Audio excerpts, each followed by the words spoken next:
Amazon, Microsoft, Apple, Facebook, Tesla और भी कुछ Indian companies like Paytm, OYO rooms, Zomato, Swiggy, Ola, Byju's, Flipkart. आखिर कैसे ये कंपनियां बिलियन डॉलर वैल्यूएशन तक पहुंच जाती हैं, क्या है इसके पीछे की स्ट्रेटजीज और कैसे करते हैं ये लोग राइट प्लानिंग, इन सभी सवालों का जवाब आप इस वीडियो में जानने वाले हैं।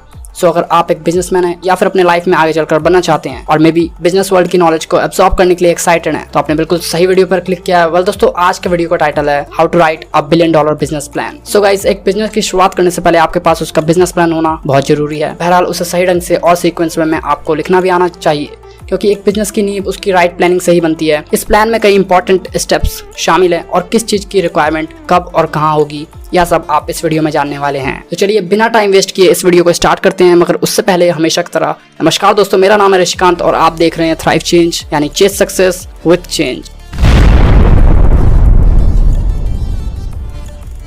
ऑल राइट गाइज, सो इस वीडियो को बनाने से पहले मैंने काफी कंपनियों पर रिसर्च किया है। चलिए पॉइंट नंबर 1 से स्टार्ट करते हैं, बिजनेस डिस्क्रिप्शन एंड स्ट्रक्चर। सबसे पहले आपको यह क्लियरली एक्सप्लेन करना है कि आप ये बिजनेस कर क्यों रहे हैं और आपका प्रोडक्ट क्या होने वाला है। क्या आपका प्रोडक्ट या सर्विस रियली हेल्पफुल है और लोगों की ऐसी कौन सी प्रॉब्लम को सॉल्व कर रहा है। जो प्रोडक्ट है आपका, क्या वो एक डिजिटल प्रोडक्ट है या फिर फिजिकल प्रोडक्ट होने वाला है। ये सारी चीजें आपको डिटेल में एक्सप्लेन करनी है। नेक्स्ट है प्रोडक्शन साइकिल। नाउ आपका प्रोडक्शन साइकिल कैसे चलेगा, कैसे आप अपने स्टॉक इन्वेंटरी को मैनेज करेंगे। आपको ऑपरेशन के बारे में लिखना होगा। फ्रेंड्स, मोस्टली बिजनेस इसलिए फेल हो जाते हैं क्योंकि वो ऑपरेशन पर ज्यादा फोकस नहीं करते, बट आपको यह गलती बिल्कुल नहीं करनी, क्योंकि अब आप ये जान चुके हैं। तो आपका प्रोडक्ट लोगों तक कैसे पहुंचेगा और किस माध्यम से पहुंचेगा, इन सब की डिटेल्स आपको ऑपरेशनल साइकिल में जरूर मेंशन करनी है। Step 3, different revenue streams. Okay, so आप लोग तो यह बात अच्छी तरह से जानते होंगे कि हमें बचपन से यह सिखाया जाता है कि आप अपने एक इनकम सोर्स पर कभी भी डिपेंड मत रहना, क्योंकि जब वह प्राइमरी इनकम बंद हो जाएगी तो आपका जीवन यापन करना असंभव हो जाएगा। उसी तरह आपको यह सोचना चाहिए कि कैसे आप एग्जैक्टली सेम बिजनेस में रहते हुए मल्टीपल रेवेन्यू स्ट्रीम्स कैसे बना सकते हो, ताकि आपके एक रेवेन्यू स्ट्रीम्स बंद होने पर आपका जो मेन बिजनेस है उससे बिल्कुल भी इफेक्ट ना पड़े। चलिए मैं आपको एक एग्जांपल के थ्रू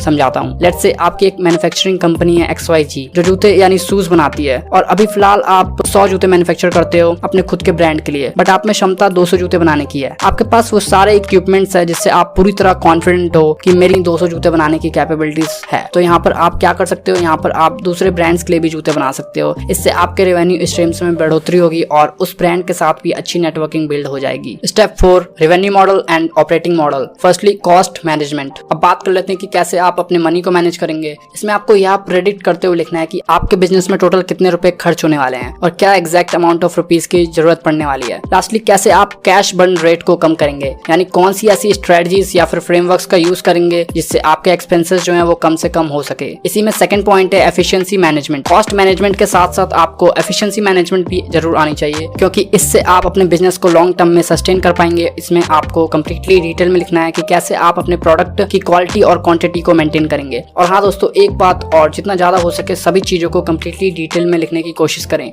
और यह बात मैं इसलिए बार बार बोल रहा हूं ताकि आप इस पर इंप्लीमेंट करें, और अगर आप इस पर इंप्लीमेंट कर लेते हैं तो आपके बिजनेस की ट्रांसपेरेंसी रेट और सक्सेसफुल होने के चांसेस और भी बढ़ जाते हैं। Step number 5, product price versus market price. Now दोस्तों, आपको यह देखना है कि आपके प्रोडक्ट का प्राइस क्या है और मार्केट में अवेलेबल प्राइस क्या है। देखिए, अगर मार्केट में आपके जैसा सेम प्रोडक्ट का प्राइस 100 रुपए है और आप अपने प्रोडक्ट को 102 रुपए में लॉन्च कर रहे हैं, तो ऑब्वियसली आपका प्रोडक्ट बिकेगा नहीं। वहीं दूसरी तरफ अगर आप अपने प्रोडक्ट का प्राइस 98 रुपए रख रहे हैं और मार्केट प्राइस 100 रुपए है, तो कहीं ना कहीं आपके प्रोडक्ट की डिमांड मार्केट में खड़ी हो सकती है। तो आप यह कंपैरिजन करना है कि कैसे आप अपने कॉम्पिटिटर से अच्छा प्रोडक्ट है वो भी उससे कम प्राइस पर कस्टमर को दे सकते हैं। ओके, सो गाइस, नेक्स्ट जो स्टेप है वो मेरा पर्सनल फेवरेट है और ये मोस्ट इंपॉर्टेंट भी है, which is life time value of a customer. इसमें आपको यह क्लियरली मेंशन करना है कि अगर आपके पास एक कस्टमर आ गया तो वो कितने टाइम तक टिकेगा। अपने आप से पूछिए कि आप ऐसी कौन सी वैल्यू क्रिएट करके दे रहे हैं अपने प्रोडक्ट के माध्यम से जिससे आपका कस्टमर फ्यूचर में आपसे कनेक्ट रहे। Step number 7, terms. जी हाँ, टोटल एड्रेसेबल मार्केट साइज। इसमें आपको यह बताना है कि आपके प्रोडक्ट के बारे में लोगों को पता कैसे चलेगा, आपके मार्केटिंग प्लान क्या है और उस मार्केटिंग प्लान को एग्जीक्यूट करने के लिए आपके रेवेन्यू एस्टिमेट्स क्या हैं, कितना पैसा आप उस मार्केटिंग में खर्च करने वाले हैं और कब तक करेंगे। आपको यह भी क्लियरली पता होना चाहिए कि आपका कस्टमर साइज कितना है एंड उसे कैसे एक्वायर करेंगे। और सबसे अंत में स्टेप नंबर 8, फाइनेंशियल प्रोजेक्शन। ये पॉइंट उन लोगों के लिए है जिन्होंने अपना बिजनेस स्टार्ट कर दिया है, अपने इनिशियल स्टेज पेज पर हैं। आपको अपने करंट फाइनेंशियल्स को लिखना है कि आपका बिजनेस फिलहाल कितना रेवेन्यू जनरेट कर रहा है और उसमें कितना प्रॉफिट आप बना पा रहे हैं, और फिलहाल आपके बिजनेस